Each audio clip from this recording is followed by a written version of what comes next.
MTA International, reaching the corners of the earth.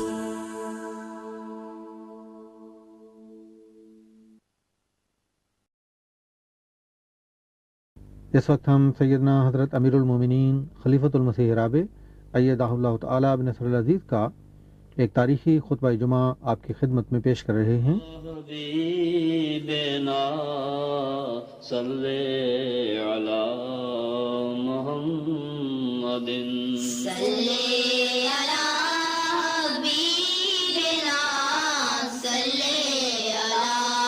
محمد صلی علی رسولنا صلی علی محمد صلی علی رسولنا صلی علی محمد صلی علی محمد صلی علی محمد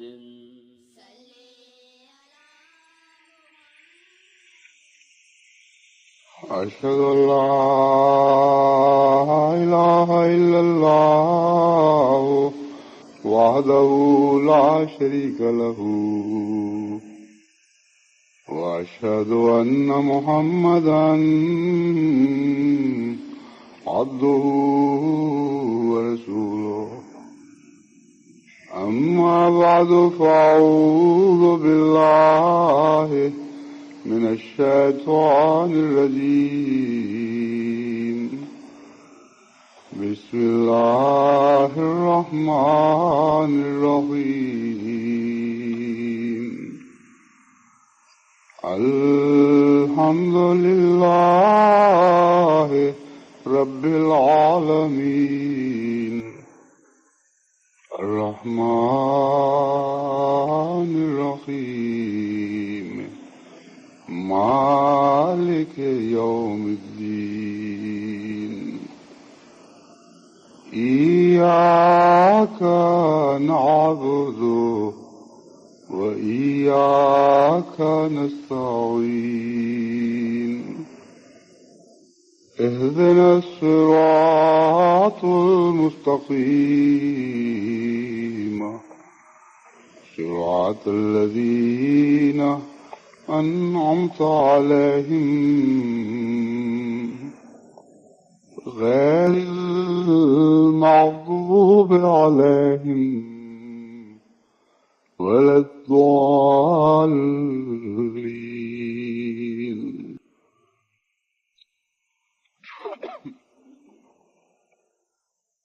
مذاہب اور کلٹس میں ایک نمایاں فرق ہے، لیکن بیشتر اس سے کہ میں اس مضمون کو آگے بڑھاؤں، میں یہ معلوم کرنا چاہتا ہوں کہ انگریزی میں ترجمے کا انتظام ہے یا نہیں۔ ٹھیک ہے، مذاہب میں اور کلٹس میں ایک نمایاں فرق ہے۔ آج کل مغربی دنیا میں کلٹس بہت متعارف ہیں، اور کچھ سال پہلے تو کلٹس فیشن بنی ہوئی تھی، اور یہی فرق ہے جو مذاہب اور کلٹس میں ہے کہ کلٹس فیشن کی حیثیت رکھا کرتی ہیں اور مذاہب مستقل قدریں ہوتے ہیں۔ مذاہب آ کر ٹھہر جایا کرتے ہیں اور آئندہ نسلوں میں منتقل ہوتے ہیں۔ کلٹس آ کر گزر جانے والی چیزیں ہیں جو اپنی قدروں کو آئندہ نسلوں میں منتقل نہیں کیا کرتی۔ بس یہاں امریکہ ہی میں کچھ سال پہلے مختلف قسم کی کلٹس آئیں اور چند سالوں میں بہت شہرت پا گئیں۔ لکھو کھا امریکنوں نے بعض دفعہ چمٹے ہاتھوں میں پکڑ لیے اور چمٹے بجانے ہی کو دین سمجھنے لگے۔ بعض دفعہ انہوں نے بال بڑھا لیے اور سکھ بننے میں ایک روحانی لذت محسوس کی۔ غرضی کے بہت سی کلٹس جو باہر کی دنیا سے تعلق رکھتی تھیں، یعنی مشرقی دنیا سے یا مغربی دنیا سے، وہ یہاں آتی رہیں اور کچھ کمائیاں کر کے خواب کی طرح مٹ جاتی رہیں اور کوئی مستقل تعبیریں پیچھے نہیں چھوڑ گئیں۔ اس کے مقابل پر مذاہب، جیسا کہ میں نے بیان کیا ہے، ایک سنجیدہ خدمت کے لیے دنیا میں قائم کیے جاتے ہیں۔ یہ دو لفظ سنجیدہ اور خدمت، ان دونوں کا مذاہب کے ساتھ گہرا تعلق ہے اور اسی لیے ان میں وزن پایا جاتا ہے۔ یہ دنیا میں اس لیے آتے ہیں کہ آ کر ٹھہر جائیں، اور اس پہلو سے ان میں اتنا وزن ہوتا ہے کہ بسا اوقات مذاہب کی قدریں بگڑ بھی جائیں تب بھی وہ دنیا میں باقی رہ جاتے ہیں۔ اسی مضمون کو قرآن کریم نے اس آیت میں ایک موسلا دھار بارش کا نقشہ کھینچتے ہوئے بیان فرمایا انزل من السماء ماء فسالت اودیۃ بقدرها فاحتمل السیل زبدا رابیا اما الزبد فیذهب جفاء واما ما ينفع الناس فیمکث فی الارض۔ کہ دیکھو خدا تعالیٰ بعض دفعہ موسلا دھار بارشیں برساتا ہے جو ایسی غیر معمولی بارشیں ہوتی ہیں کہ ان کے نتیجے میں وادیاں بھر جاتی ہیں، اور جب وادیاں بھرتی ہیں تو ان کے اوپر، ان پانیوں پر جن سے وادیاں بھرتی ہیں، آپ جھاگ بھی دیکھتے ہیں، اور کثرت سے جھاگ تیرتی ہوئی ہر طرف دکھائی دیتی ہے۔ فَأَمَّا الزَّبَدُ فَيَذْهَبُ جُفَاءً، لیکن جھاگ جو ہے وہ بالآخر سوکھ کر مٹ جایا کرتی ہے، اور وہ چیزیں جو بنی نوع انسان کے فوائد کی ہیں وہ زمین میں بیٹھ جاتی۔ بس ہر سیلاب کے بعد آپ یہی نظارہ دیکھتے ہیں کہ سیلابوں کے ساتھ جھاگیں بھی اٹھتی ہیں جو چند دن نظر آتی ہیں، جبکہ زمین میں بیٹھنے والی چیزیں دکھائی نہیں دیتی، ان میں نمائش نہیں پائی جاتی۔ جھاگ سب سے زیادہ انسان کی نظر کو پہلے پکڑتی ہے کیونکہ وہ سطح پر تیرتی ہے اور اس میں ایک نمائش کا پہلو پایا جاتا ہے، لیکن چند دن کے بعد جھاگ کا وجود تو نہیں رہتا، لیکن وہ سیلاب کا پانی اپنے پیچھے بعض قیمتی چیزیں، بعض اجزاء، بعض نمکیات، بعض اور بہت سی مٹی کی ایسی قسمیں پیچھے چھوڑ جاتا ہے جو ان علاقوں کی زرخیزی پر غیر معمولی اثر ڈالتی ہیں۔ چنانچہ اکثر یہ دیکھا گیا ہے کہ سیلابوں کے بعد ان علاقوں کی مٹی بہت زرخیز ہو جاتی ہے۔ اس پہلو سے جب میں نے غور کیا کہ امریکہ جیسے ملک میں جہاں جماعت احمدیہ کو آئے ہوئے ایک لمبا عرصہ گزر چکا ہے، اور اس دوران بہت سی کلٹس آئیں اور چلی بھی گئیں، بعض ایسے وقت بھی آئے کہ جب لوگوں نے متوجہ کیا دیکھو احمدیت کو آئے ہوئے تو اتنی مدت ہو گئی اور ابھی گنتی کے چند امریکن احمدیت میں شامل ہوئے ہیں، جبکہ دیکھتے دیکھتے لکھوں سکھ بنے، دیکھتے دیکھتے ہری کرشنا والوں کو بہت شہرت حاصل ہوئی، مونیز آئے، اور اسی طرح دوسری کلٹس بھی کہ let us join hands and die, آؤ ہاتھوں میں ہاتھ دے کر خودکشی کر لیں، اس قسم کی کلٹس بھی آئیں اور بظاہر بڑی مقبول ہوئیں، لیکن واقعتاً بظاہر مقبول ہوئیں۔ امر واقعہ یہ ہے کہ ان کی کیفیت جھاگ کی سی تھی اور آئندہ بھی کلٹس کی حیثیت جھاگ ہی کی رہے گی۔ وہ نظر کے سامنے نمایاں طور پر آتی ہیں اور ہلکی ہونے کی وجہ سے ان کے اندر نہ فائدہ ہے، نہ وزن ہے، نہ سنجیدگی ہے،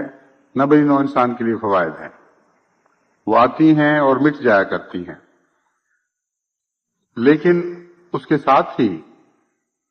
میری توجہ اس آیت کے اس حصے کی طرف بھی منتقل ہوئی، فَأَمَّا مَا يَنْفَعُ النَّاسَ فَيَمْكُثُ فِي الْأَرْضِ،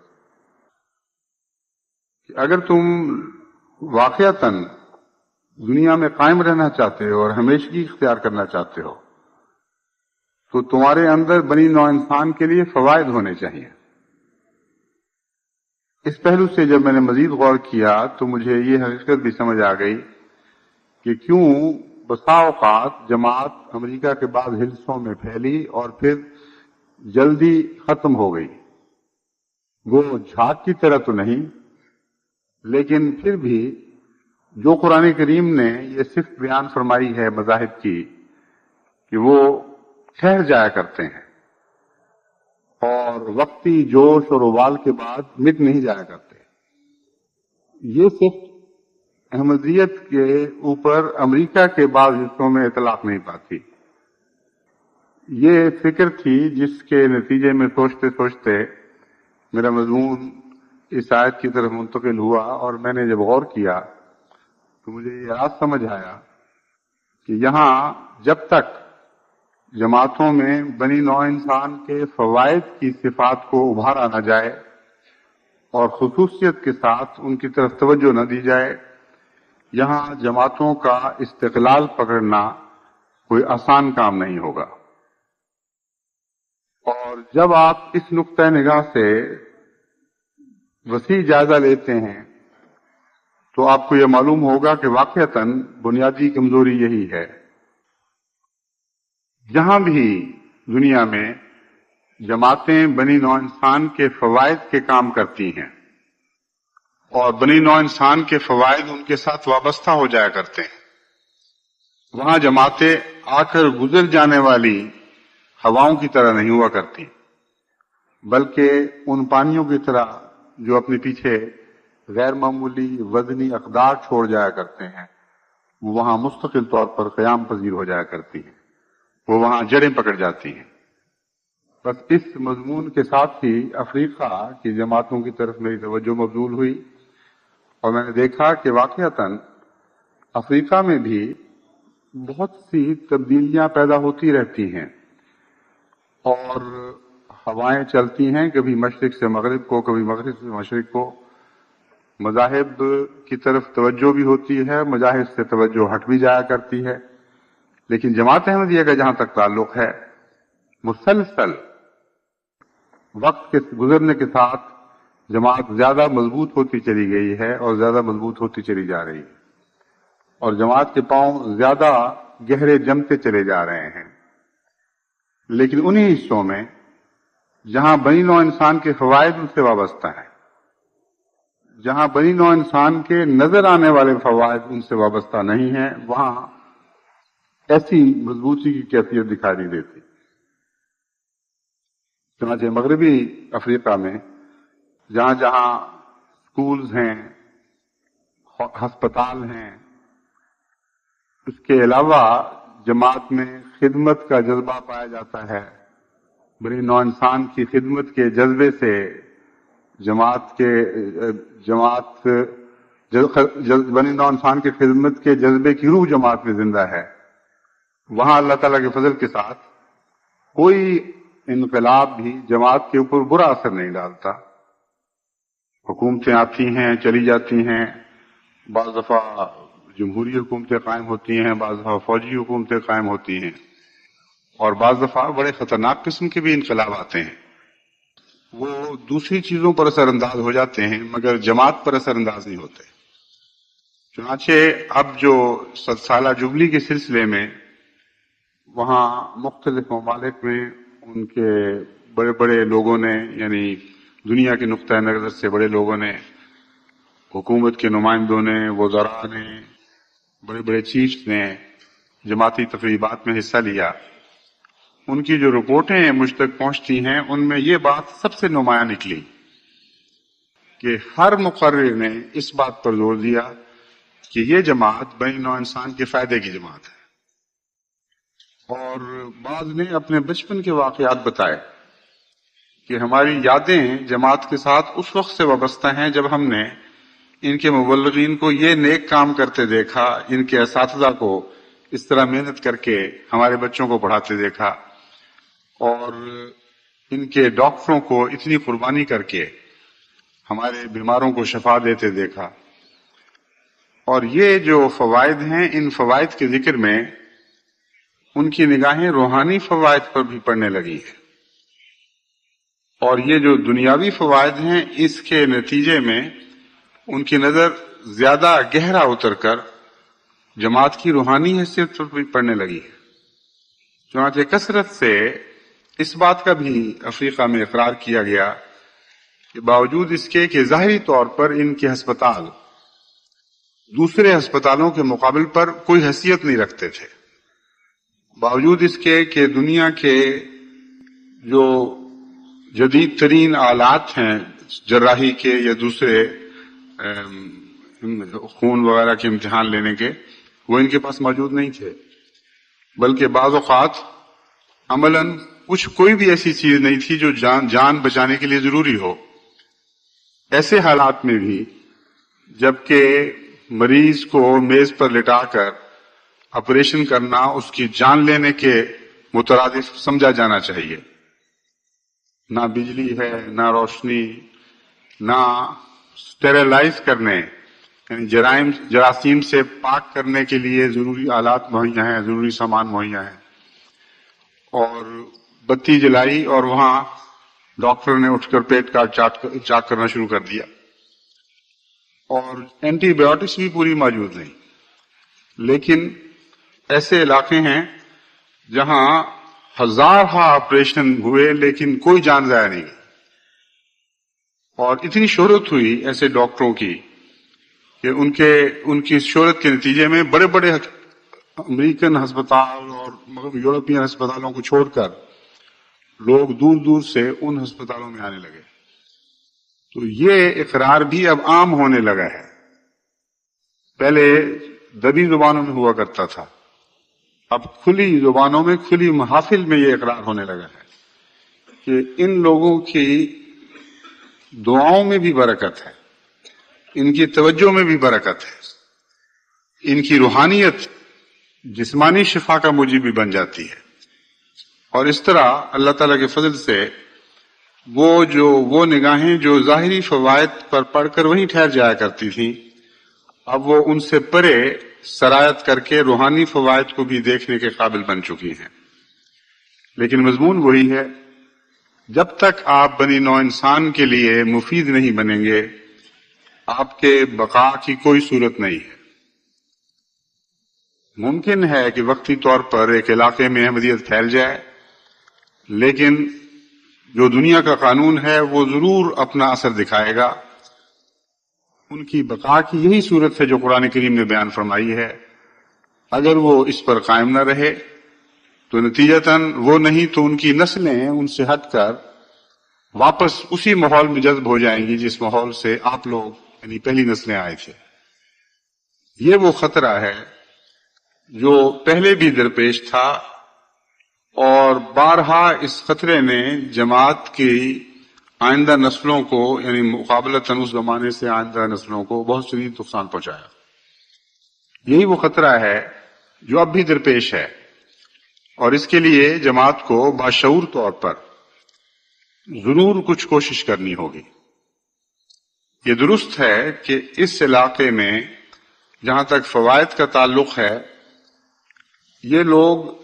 جن میں باہر سے آنے والے پاکستانی آباد ہیں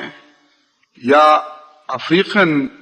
امریکن جن میں سے زیادہ تر خدا تعالیٰ کے فضل سے احمدی ہوئے ہیں وہ آباد ہیں، ان کے مالی وسائل خواہ وہ پاکستانی ہوں جو امریکہ میں آباد ہوئے یا جو افریقن ہوں جو امریکن افریقن کہلاتے ہیں، دونوں کے مالی وسائل کے مقابل پر سوسائٹی بہت ہی زیادہ امیر ہے، اور حکومت کی دولت کا تو اندازہ بھی نہیں کیا جا سکتا۔ کوئی نسبت نہیں ہے، نہ ہماری تعداد کے مقابل پر، نہ ان کی تعداد کے مقابل پر، نہ ان کی دولت کے مقابل پر ہم کسی شمار میں آ سکتے ہیں۔ اس لیے ظاہری خدمت اگر کرنی ہے تو کیسے کی جا سکتی ہے، یہ ایک بہت اہم سوال ہے، اور یہی وہ سوال ہے جس پر آپ کو غور کرنا چاہیے۔ خدمت کے بہت سے راستے نکل سکتے ہیں، اور باشعور جماعتیں جو زندہ ہوں ان کی زندگی کی طاقت دراصل وہ طاقت ہے جو بنی نوع انسان کو فائدہ پہنچایا کرتی ہے. ظاہری دولت اور ظاہری تعداد ضروری نہیں. جماعت احمدیہ کو اللہ تعالیٰ نے اپنے فضل کے ساتھ زندگی کی علامتیں بخشی ہیں، اور وہ زندگی کی علامتیں ہی ہیں جو بنی نوع انسان کے فوائد میں استعمال میں لائی جا سکتی ہیں. مثلا وقار عمل کی جو روح جماعت احمدیہ کو اللہ تعالیٰ نے عطا فرمائی ہے، وہ آج دنیا کی بڑی سے بڑی آزاد قوموں کو بھی نصیب نہیں ہے، بڑی سے بڑی ترقی یافتہ قوموں کو بھی نصیب نہیں ہے. میں پہلے انگلستان کے متعلق باتیں کہا کرتا، بیان کیا کرتا تھا کہ خدا کے فضل سے وقار عمل کی بڑی روح ہے. کینیڈا آیا تو وہاں بھی یہی نظارہ دیکھا، امریکہ آیا تو وہاں بھی یہی نظارہ دیکھا. کوئی ایک جماعت نہیں جہاں میں ٹھہرا ہوں اور وہاں اللہ تعالیٰ کے فضل سے وقار عمل کے لحاظ سے نمایاں اور دل پر غیر معمولی اثر کرنے والی خدمات کو میں نے آنکھوں سے نہ دیکھا ہو.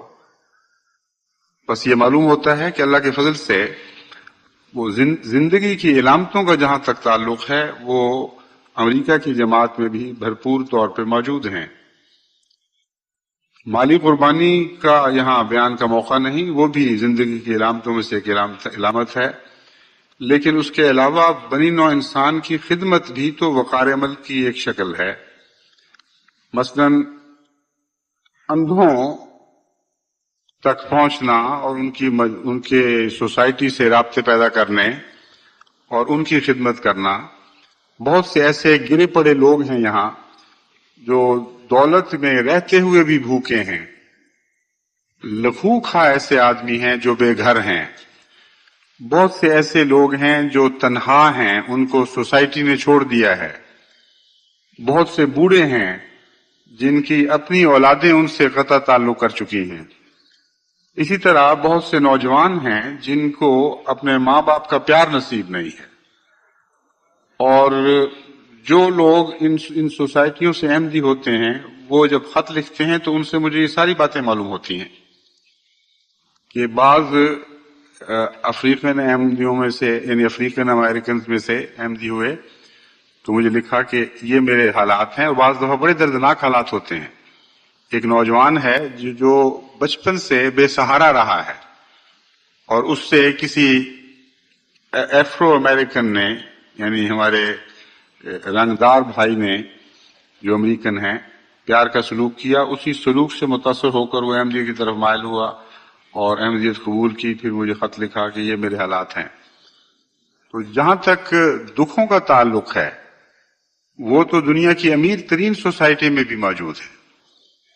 بلکہ امر واقعہ یہ ہے کہ بعض پہلوؤں سے امیر سوسائٹیوں میں دکھ زیادہ ہیں.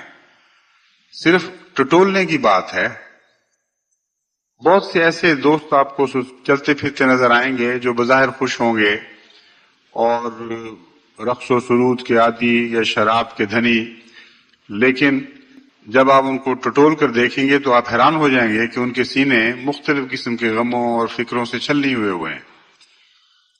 بس بنی نوع انسان کے فوائد کے معاملے میں یہ ضروری نہیں ہے کہ فائدہ پہنچانے والی قوم اس قوم سے امیر ہو جس کو فائدہ پہنچایا جا رہا ہے، بلکہ وہ خواص جو زندہ مذاہب کے نتیجے میں انسانوں کو عطا ہوتے ہیں، وہ خواص ہی اپنی ذات میں فوائد کا سرچشمہ بن جایا کرتے ہیں. اسی لیے قرآن کریم نے حضرت اقدس محمد مصطفیٰ صلی اللہ علیہ وآلہ وسلم کے غلاموں کے متعلق فرمایا، کنتم خیر امت اخرجت للناس، اے بنی نوع، اے امت محمدیہ، تم جب سے دنیا میں امتیں پیدا کی گئی ہیں اس وقت سے ہمیشہ کے تمام زمانوں کو شامل کر کے تم بنی نوع انسان کے لیے بہترین امت ہو جو نکالی گئی ہو.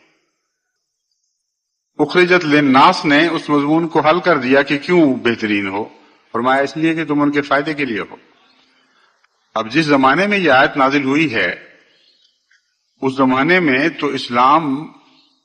کو کوئی دنیا کی دولت نصیب نہیں تھی. اس زمانے میں بعض مسلمان جو مسجد سے وابستہ تھے، اصحاب الصفہ کہلاتے تھے، ان میں سے بعض کو کئی وقت کے فاقے پڑا کرتے تھے. اور بالعموم مسلمان غریب تھے. تو اس آیت نے یہ ہمیں دکھا دیا کہ بنی نوع انسان کے فوائد کا جہاں تک تعلق ہے اس کا دولت سے تعلق نہیں ہے، بلکہ ایک رجحان سے تعلق ہے. اور آگے جو مثال دی وہ بھی عظیم الشان مثال ہے، اس میں بھی کسی دولت کی ضرورت نہیں. تامرون الناس بالمعروف وتنہون عن المنکر. سب سے بڑا بنی نوع انسان کو فائدہ پہنچانے کا طریقہ یہ ہے کہ ان کو نیک باتوں کی نصیحت کرو اور بری باتوں سے روکو. اب اس میں کون سے پیسے لگتے ہیں؟ بس سوسائٹی جو دکھوں سے بھری ہو اور جہاں بد عادات پیدا ہو رہی ہوں،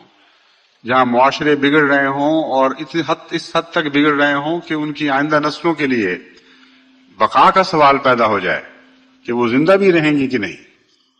ایسی صورت میں جماعت احمدیہ کے لیے روپے پیسے کا انتظار کرنا کہ روپیہ پیسہ ہو تو ہم خدمت کریں نہایت بے وقوفوں والی بات ہوگی. آپ کے پاس روحانی دولت موجود ہے، آپ کے پاس وہ اخلاقی اقدار موجود ہیں. جہاں تک کچھ خدمت کا یعنی مادی خدمت کا تعلق ہے اس کی ایک دو مثالیں میں نے دی ہیں، وہ کی بھی جا سکتی ہیں. لیکن اس کے علاوہ جو بڑی خدمتیں قرآن کریم ہمارے سپرد کرتا ہے، اگر ان خدمتوں میں لگ جائیں تو آپ پر لازماً اس آیت کا اطلاق ہوگا کہ فَأَمَّا مَا يَنْفَعُ النَّاسَ فَيَمْكُثُ فِي الْأَرْضِ، کہ دیکھو خبردار وہ قومیں یا وہ افراد یا وہ چیزیں جو بنی نوع انسان کے لیے فوائد رکھتی ہیں وہ باقی رہا کرتی ہیں، ان کو خدا تعالیٰ مٹنے نہیں دیا کرتا. بس جہاں تک سیلاب کے نظارے کا تعلق ہے وہ تو ایک قدرتی خودرو چلنے والا ایک نظارہ ہے. جہاں تک مذہبی جماعتوں کا تعلق ہے اس میں ایک اور عنصر بھی داخل ہو جاتا ہے، وہ اللہ تعالیٰ کی غیر معمولی تائید کا عنصر ہے اور اس کے وعدے کا عنصر ہے. بس جہاں جہاں جماعتیں موجود ہیں اگر وہ یہی پروگرام بنائیں کہ اپنے معاشرے کی تکلیفوں کا جائزہ لینے کے بعد، ان کی بد عادات کا جائزہ لینے کے بعد ان کے خلاف ایک جہاد شروع کریں، اس کے لیے ضروری نہیں ہے کہ وہ ان کو پہلے احمدی بنائیں. یہ بھی ضروری نہیں کہ وہ کوئی مذہبی اختیار کر لیں، خواہ اسلام ہو یا غیر اسلامی کوئی مذہب ہو. یہاں قرآن کریم اس قسم کی کوئی تفریق نہیں کرتا. قرآن کریم صرف یہ ایک تقاضا کرتا ہے کہ اگر تم خیر امت بننا چاہتے ہو، اگر تم اپنی بہتری کے اپنے بہتر ہونے کے مضمون کو ثابت کرنا چاہتے ہو اور اس سے استفادہ کرنا چاہتے ہو، تو یہ کام تو ضرور تم کر سکتے ہو اور یہ فوراً شروع کر دو کہ ماحول پر نظر رکھتے ہوئے ان کی برائیوں کو دور کرنے کی کوشش شروع کر دو اور ان کے اندر خوبیاں پیدا کرنے کے لیے ایک جہاد کرو. اب یہ ایسا عظیم الشان مضمون ہے، بظاہر سادہ اور بے خرچ، لیکن بہت ہی گہرا اور بہت ہی عظیم الشان مضمون ہے. اور ایسے ملکوں میں جیسے امریکہ ہے یا بعض دیگر مغربی ممالک ہیں، جماعت کی بقا کے لیے بہت ہی زیادہ ضروری ہے.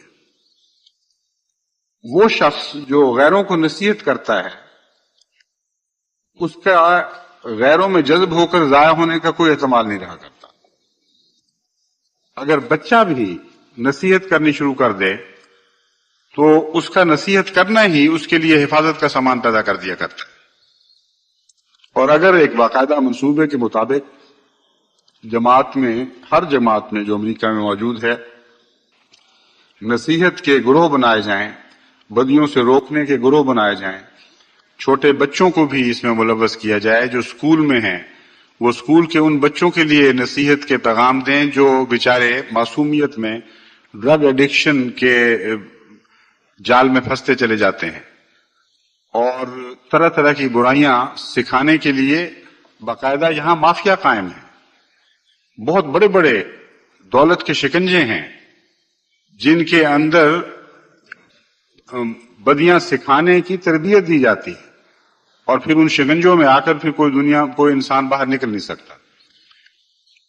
ان سب باتوں پر نظر رکھتے ہوئے حکمت اور عقل کے ساتھ اگر اس معاشرے کو جو یہاں آپ دیکھتے ہیں بظاہر خوبصورت اور چمکدار، اس کے اندر چھپے ہوئے دکھوں کو دور کرنے کی آپ کوشش کریں گے تو یقیناً آپ خدا کے نزدیک ان قوموں میں شمار ہوں گے جن کو خدا کی تقدیر لازماً دنیا میں باقی رکھا کرتی ہے۔ پھر یہ دردناک نظارے دیکھنے میں نہیں آئیں گے کہ بعض جگہ جماعتیں قائم ہوئیں اور کچھ عرصے کے بعد اگر وہ پیچھے نہیں ہٹے تو ان کی اگلی نسلیں پیچھے ہٹ گئیں۔ اس لیے پہلی بات تو یہ ہے کہ نصیحت کے معاملے میں بدیوں سے روکنا اور اچھی بات کی تلقین کرنا، اس میں تمام امریکہ کی جماعتیں غیر معمولی جد و جہد کے ساتھ منصوبے کے تحت کام کریں۔ دوسرا پہلو ظاہری فوائد کا یہ ہے، یعنی ظاہری فوائد کی دوسری قسم، یعنی دوسری تو نہیں کہنا چاہیے، چند قسموں میں سے ایک قسم یہ ہے کہ یہاں جتنے بھی گروہ نیک کاموں میں ویسے مصروف ہیں ان سے رابطے پیدا کریں اور ان سے تعلقات بڑھا کر ان کی خدمت میں اپنے آپ کو اپنے نام پیش کریں اور پھر باقاعدہ جماعتی نظام کے تابع ان کی خدمت کریں۔ ہر قسم کے ایسے خدمت کرنے والے گروہ یہاں قائم ہیں جو منظم طور پر کام کرتے ہیں، اور اگر ان کو روپے کی ضرورت پیش آتی ہے تو ان کے لیے روپیہ مہیا کرنے والے بھی موجود ہیں۔ اس کے لیے آپ کو اپنی جیب سے کچھ خرچ نہیں کرنا پڑے گا۔ ان گروہوں سے رابطے پیدا کرنے اور ان کو منظم کارکن مہیا کرنے، یہ ایک بہت گہرا اثر رکھنے والا کام ہے، جس کے نتیجے میں دل بھی جیتے جاتے ہیں اور کام کرنے والوں کے اندر بھی اپنی عظمت کا احساس بیدار ہوتا ہے اور وہ نیکیوں پر پھر مستقل طور پر قائم ہو جایا کرتے ہیں۔ اس ضمن میں نے کینیڈا میں دیکھا، وہاں جماعت نے تعلقات کے دائرے بڑھائے ہیں اور مختلف لوگوں کی مختلف رنگ میں خدمتیں شروع کی ہیں۔ چنانچہ وہاں جو دعوت دی گئی میرے لیے مجھ سے ملاقات کروانے کی خاطر، جس کو آپ ریسیپشن کہتے ہیں، وہاں جن کو دعوت دی تھی شاذ ہی کوئی ایسا تھا جو نہ آیا ہو، اور جو بھی آیا اس نے جب مجھ سے میری ملاقات کی اس بات کا ضرور ذکر کیا کہ احمدی بہت اچھے لوگ ہیں، ان میں بڑا خدمت کا جذبہ ہے اور بے لوث خدمت کرنے والے ہیں۔ بس وہ معمولی سی خدمت جس میں یقیناً کوئی مالی قربانی شامل نہیں تھی، بلکہ محض کوئی چند کام کسی کے کر دینے، کسی کے ساتھ حسن سلوک کرنا اور اپنی خدمات پیش کرنا، اس قسم کی چھوٹی چھوٹی باتیں ہوں گی۔ اس کا بھی اتنا گہرا اثر تھا کہ بعض بڑے بڑے آدمیوں نے مجھے بتایا کہ ہم تو جماعت کا کردار دیکھ کر حیران رہ گئے، اس قسم کے لوگ یہاں دوسری دنیا میں ملتے نہیں، ہمیں بالکل عجیب جماعت لگی ہے۔ اس مضمون سے متعلق کچھ اور باتیں میں انشاءاللہ بعد میں آپ کے سامنے رکھوں گا، مگر میں آپ کو یہ بتانا چاہتا ہوں کہ وہ جماعت جو بنی نوع انسان کو فائدہ پہنچانا چاہتی ہو، قرآن کریم کے بیان کردہ اصولوں کے تابع اس کو ضرور مواقع مل جاتے ہیں۔ یہ کہنا درست نہیں ہے کہ امریکہ جیسے عظیم الشان ملک میں جو تمام دنیا کو روٹی کھلا رہا ہے اور تمام دنیا کو روپے پیسے سے اور ہتھیاروں سے مدد کر رہا ہے، یہ چھوٹی سی غریب جماعت کیا خدمت کر سکتی ہے؟ بہت بڑا فرق ہے ان خدمتوں کا جو سیاسی حکومتیں کیا کرتی ہیں اور ان خدمتوں کا جو بنی نوع انسان کے فوائد کی خاطر مذہبی جماعتیں کیا کرتی ہیں۔ سیاسی خدمتوں میں ہمیشہ کچھ بندھن، کچھ الجھنیں ہوتی ہیں، کچھ ذاتی مقاصد ہوتے ہیں ان قوموں کے جو خدمتوں کا مزاج بگاڑ دیا کرتے ہیں، لیکن وہ قومیں جو مذہبی جذبے سے معمور ہو کر خدمت کرتی ہیں وہ اللہ کی رضا کی خاطر خدمت کرتی ہیں، ایک اعلیٰ پیغام کو پھیلانے کی خاطر خدمت کرتی ہیں، اور خدمت کرنے والوں کے ذاتی مفادات اس میں کوئی وابستہ نہیں ہوا کرتے۔ بس ان چیزوں میں بہت بڑا فرق ہے۔ اس کے علاوہ ایک اور خدمت ایسی ہے جو ایک دم ظاہری طور پر تو نظر نہیں آتی، لیکن وہ لطافت کے آخری درجے پر ہے، اس لیے تیسرے حصے پر میں اس کا ذکر کرتا ہوں. میں نے بیان کیا کہ کچھ ظاہری خدمتیں ہیں جو نظر کو دکھائی دیتی ہیں، جو بدن کو محسوس ہوتی ہیں، کہ غریبوں کے پاس پہنچنا، ان کی ہمدردی کرنا، کسی بھوکے کو روٹی کھلا دینا، کسی معذور کے لیے بیساکھی مہیا کر دینا، کسی تھکے ہوئے نڈھال اکیلے انسان کے لیے رفاقت مہیا کرنا، اس کے پاس بیٹھ کر اس سے پیار کی باتیں کرنا. یہ ساری خدمتیں وہ ہیں جو پہلے درجے کی خدمتوں سے تعلق رکھتی ہیں. پھر دوسری خدمت وہ ہے جو اعلیٰ اخلاق کے ذریعے، پیغامات کے ذریعے کی جاتی ہے، نیکی کی نصیحتوں کے ذریعے، بدیوں سے روکنے کے ذریعے. وہ خدمت ظاہری شکل تو کوئی نہیں رکھتی، لیکن ایک انسان کے اعلیٰ کردار کو دوسروں تک منتقل کرنے میں مہمت ثابت ہوتی ہے، اور اس خدمت کا بھی بڑا نیک اثر پڑتا ہے. تیسری خدمت وہ ہے جو دعا کے ذریعے کی جاتی ہے، اور یہ وہ خدمت ہے جو اجتماعی طور پر ہی نہیں، انفرادی طور پر ہی بھی ہر احمدی کے لیے ضروری ہے، کیونکہ اس کے بغیر کسی احمدی کی روحانی زندگی کی ضمانت نہیں دی جا سکتی، اور اس کے بغیر ذاتی طور پر آپ کے ماحول میں بسنے والے ارد گرد کے لوگ یہ معلوم نہیں کر سکتے کہ آپ خدا والے ہیں.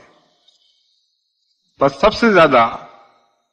اس خدمت کو پیش نظر رکھنا چاہیے جس کا میں سب سے آخر پر ذکر کر رہا ہوں. میرا وسیع تجربہ ہے کہ ہمیشہ وہی لوگ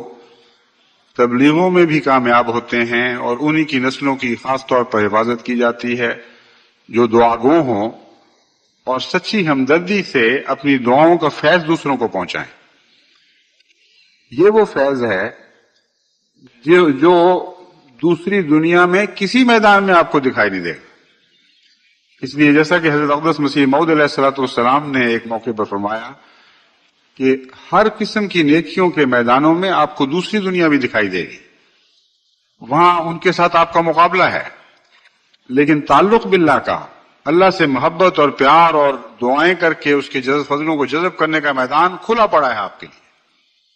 وہ یہ آپ ہی کا میدان رہ گیا. اس میں کھل کر دوڑیں اور خوب خدا تعالیٰ کی محبت کے جلوے دیکھیں اور دوسروں کو دکھائیں. یہ وہ حصہ ہے جو میں سمجھتا ہوں کہ مغربی دنیا میں بسنے والے، خصوصاً امریکہ میں بسنے والے احمدیوں کی حفاظت کے لیے اور ان کی نسلوں کی حفاظت کے لیے بہت ہی ضروری ہے. وہ ماں باپ جو خدا کے نام پر اپنے ایک پرانے دوسرے مذہب کو چھوڑ کر ایک نئے مذہب میں داخل ہوئے ہوں، اور ان کے اندر ایسی نمایاں تبدیلی پیدا نہ ہوئی ہو کہ وہ محسوس کریں کہ پہلے وہ بے خدا تھے، اب باخدا ہو گئے ہیں. اگر ایسا ہے تو یہ یقیناً ایک خطرناک علامت ہے، اور نظام جماعت کو نگران رہنا چاہیے، اور ذاتی طور پر ہر شخص میں دلچسپی لینی چاہیے. جب بھی کوئی شخص اسلام قبول کرتا ہے یا مسلمانوں میں سے احمدیت میں داخل ہوتا ہے، اس کی ذاتی نگرانی کا جماعتی انتظام ہونا چاہیے، اور بڑی باریک نظر سے یہ مطالعہ کرنا چاہیے کہ اس کے اندر وہ پاک تبدیلیاں پیدا ہو رہی ہیں یا نہیں جو اسے باخدا بناتی ہیں. مثلا اس کی دعائیں مقبول ہو رہی ہیں یا نہیں، اللہ تعالیٰ سے پیار اور محبت میں وہ ترقی کر رہا ہے یا نہیں، اور اس محبت کی مقبولیت کی علامتیں دیکھ رہا ہے کہ نہیں. اس پہلو سے جیسا کہ میں نے بیان کیا ہے، میرا وسیع تجربہ ہے کہ جن لوگوں کو خدا تعالیٰ کے ساتھ اس حد تک تعلق قائم ہو جائے کہ وہ اس تعلق کے ذریعے غیروں کے فائدے پہنچانے لگے، ان پر اس آیت کا اطلاق سب سے زیادہ ہوتا ہے، فَأَمَّا مَا يَنْفَعُ النَّاسَ فَيَمْكُثُ فِي الْأَرْضِ. اور تمام مذہبی تاریخ، تمام نبوت کی تاریخ اس بات پر گواہ کھڑی ہے. انبیاء جب دنیا میں ایک پیغام لے کر آتے ہیں تو ان کے ساتھ بظاہر کوئی ظاہری فائدہ بھی قوم کو میسر نہیں آتا، کچھ بھی ان کی ذات سے وابستہ نہیں ہوتا، بلکہ وہ جب آتے ہیں وہ تو ایسے پیغام دیتے ہیں کہ جو دولت مند تھے وہ فقیر ہو جایا کرتے ہیں، ان کے اموال لوٹ لیے جاتے ہیں، جو گھر والے تھے وہ بے گھر ہو جایا کرتے ہیں، جو وطن رکھتے تھے وہ بے وطن ہو جایا کرتے ہیں، ان کی عزتیں لوٹ لی جاتی ہیں. ان کے ساتھ قوم ایسا ظلم کا سلوک کرتی ہے کہ گویا ساری زندگی کی کمائیاں، خواہ وہ عزت کی کمائیاں ہوں یا مقام اور مرتبے کی دوسری کمائیاں ہوں یا دولتیں ہوں یا گھر ہوں، بعض دفعہ سب سے ہاتھ دھونا پڑتا ہے۔ تو دیکھیے، بظاہر ایک ایسا شخص آیا جس نے بجائے اس کے کہ آپ کو عظیم الشان فوائد پہنچاتا، آپ کے پاس جو کچھ تھا وہ بھی آپ کے پاس نہ رہنے دیا۔ اگرچہ براہ راست ایسا نہ کیا، لیکن اس کے پیغام نے وہی کام کر دکھایا، گویا اس نے آپ سے سب کچھ چھین لیا۔ چنانچہ حضرت اقدس محمد مصطفیٰ صلی اللہ علیہ وآلہ وسلم کے پاس ایک مرتبہ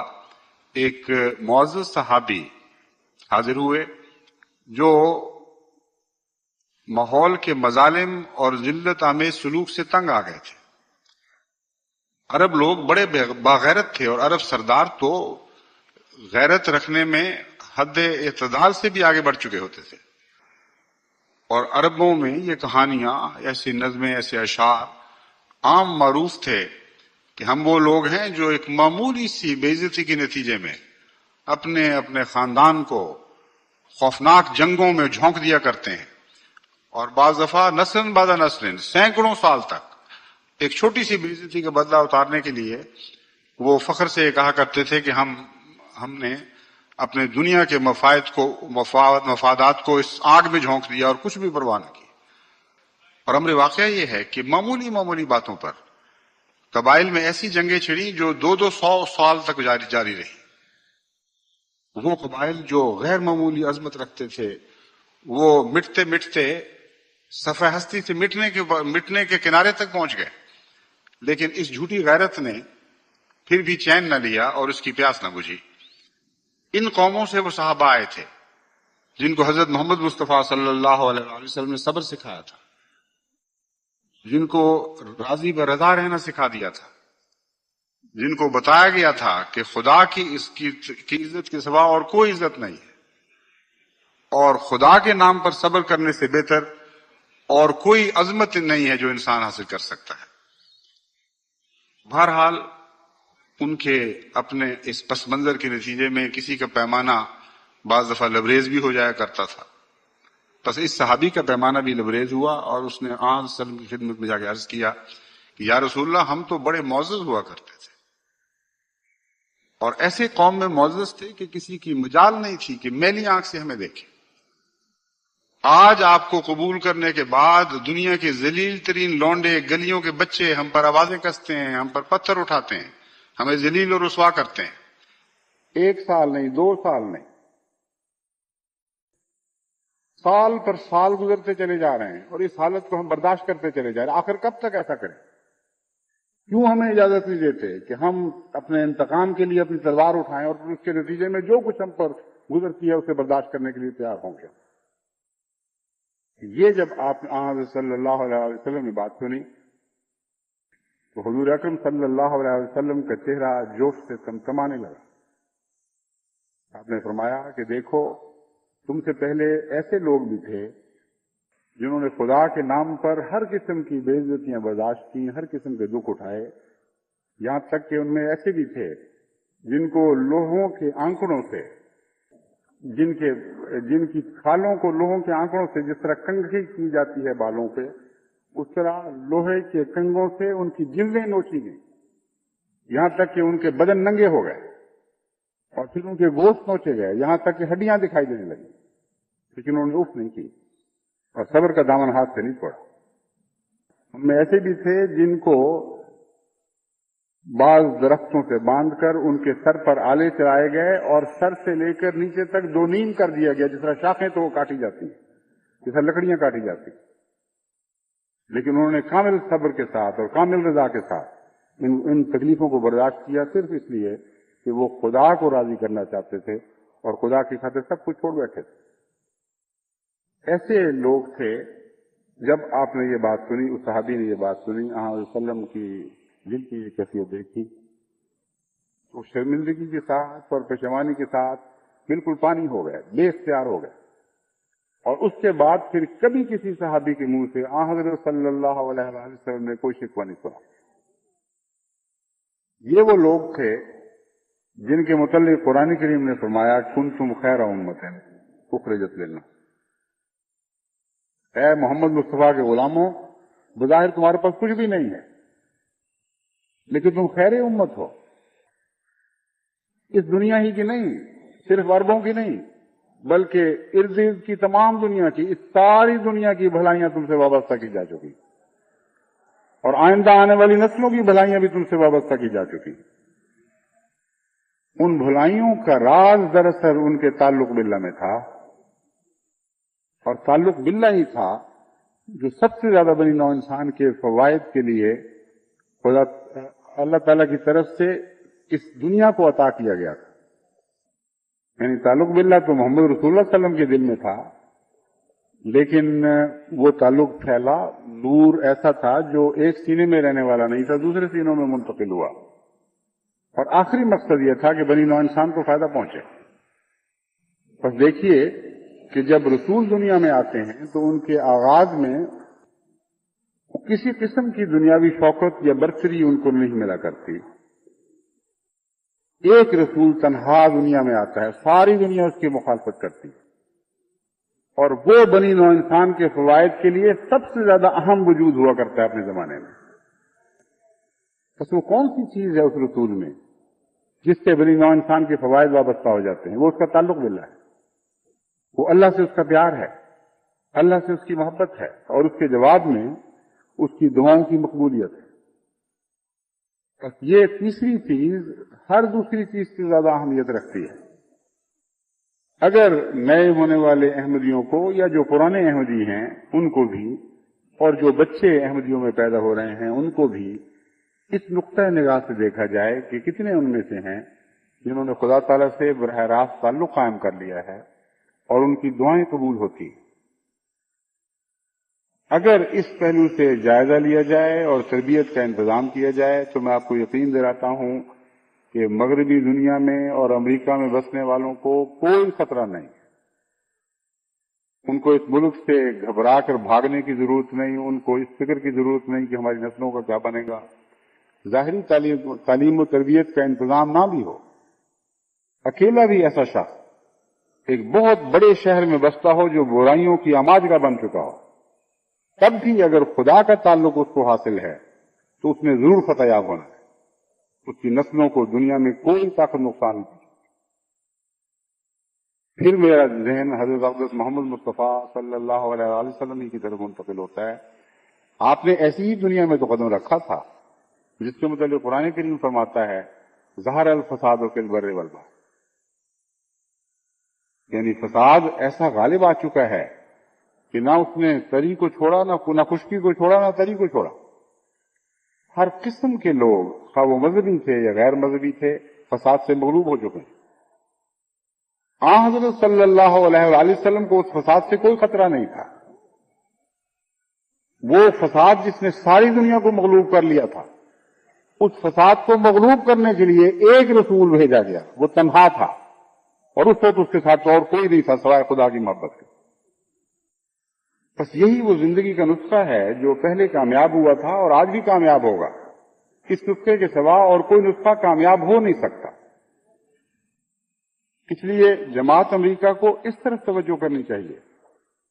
میں آپ کو یقین دلاتا ہوں کہ جس شخص کو یہ ذاتی تجربہ ہو کہ خدا تعالیٰ اس سے محبت کرتا ہے، اس کی دعاؤں کو قبول کرتا ہے، وہ اپنے فیض کو اپنی ذات تک محدود نہیں رکھا کرتا۔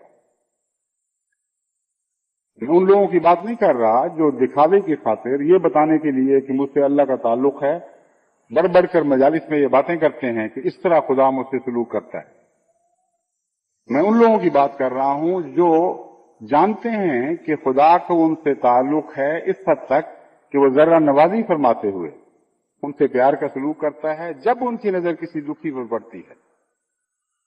تو خواہ اس کو بتائیں یا نہ بتائیں، بے اختیار ان کے دل سے دعا نکلتی ہے، اور پھر ایسے لوگوں کی خوشبو ماحول میں پھیلنے لگتی ہے خود بخود۔ کہتے ہیں مشک کی خوشبو چھپائے چھپتی نہیں، مشک آنس کے خود بے بوید نہ کہ عطار بے بوید۔ مشک تو وہ ہوتا ہے جو خود بخود اپنی بو پھیلاتا ہے بجائے اس کے کہ عطار بتائے کہ اس میں خوشبو ہوتی ہے۔ تو وہ لوگ جو خدا کی محبت سے معطر ہو چکے ہوتے ہیں، جو خدا کی رضا کے عطر سے ممسوح ہو چکے ہوتے ہیں، ان کی خوشبو خود بخود پھیلتی ہے. وہ چھپائیں تب بھی پھیلتی ہے, وہ نہ دکھانا چاہیں تب بھی لوگوں کو نظر آتی, اور پھر لوگ ان کی طرف متوجہ ہوتے ہیں. لوگ ان سے کہتے ہیں کہ ہمارے لیے بھی کچھ کرو, ہمارے لیے بھی دعا کرو, ہماری بھی چارہ جوئی کرو. اور ان کے خدا کے تعلق کے نشانات دیکھ کر پھر کثرت کے ساتھ ان کا حلقہ وسیع ہونے لگتا ہے, اور لوگ ان کی طرف مائل ہوتے ہوتے ان کے مذہب کو قبول کرتے ہیں. تبلیغ کا بھی سب سے بڑا اور سب سے مؤثر یہی ذریعہ ہے. انبیاء کی قبولیت کا راز اسی بات میں ہے. اسی وجہ سے جب بھی کوئی کہتا ہے کہ میں خدا کی طرف سے ہوں, لوگ کہتے ہیں معجزہ دکھاؤ. دلیل پہلے نہیں مانگا کرتے, پہلے معجزہ مانگتے ہیں, کیونکہ ہر انسان کے دل میں یہ بات جاگزین ہے کہ جو خدا کی طرف سے ہے اس کے ساتھ خدا کی تائید کے نشان ہونے چاہیے.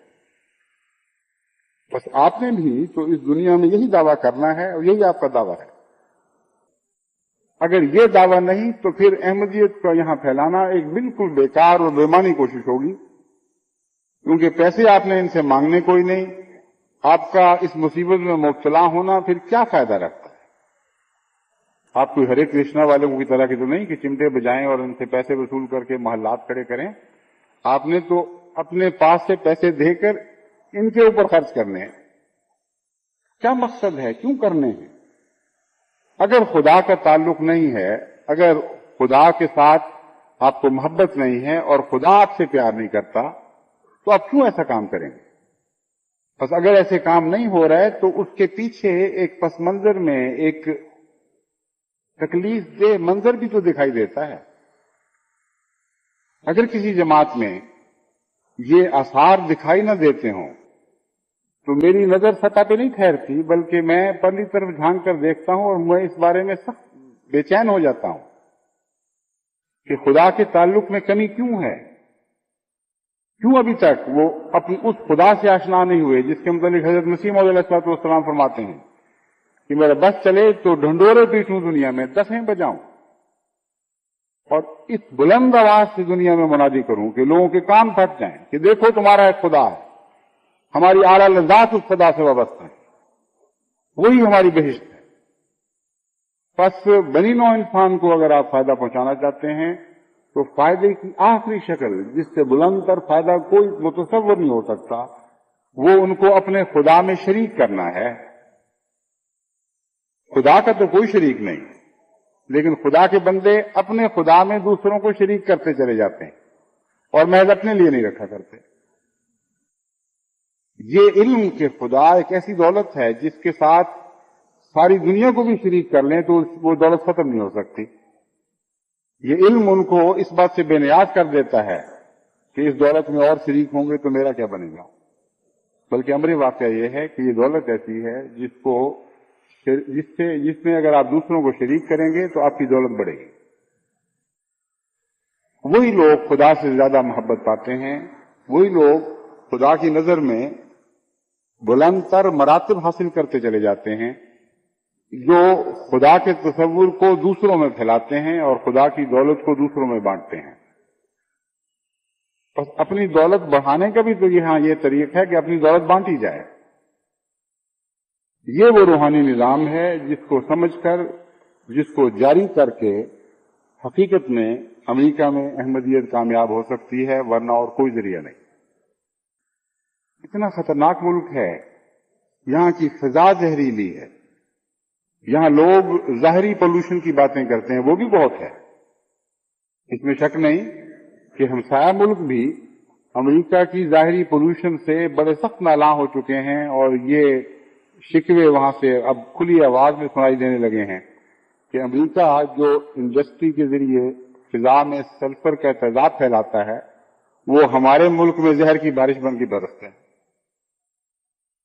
بس یہ تو ایک نظر آنے والی بیماری ہے. وہ روحانی بیماریاں جن سے یہاں کی فضا آلودہ ہے اتنی خطرناک ہیں اور اس طرح دوسرے ملکوں میں برس رہی ہیں کہ دور دور تک ہلاکت کا پیغام پہنچا رہی ہیں. جس طرح بظاہر بارشیں زندگی کی خاطر آیا کرتی ہیں, لیکن ان میں اگر تیزاب شامل ہو جائے تو وہ موت کا پیغام بن کر پانی برسا کرتا ہے, اسی طرح بظاہر علم اور فیض کے دوسرے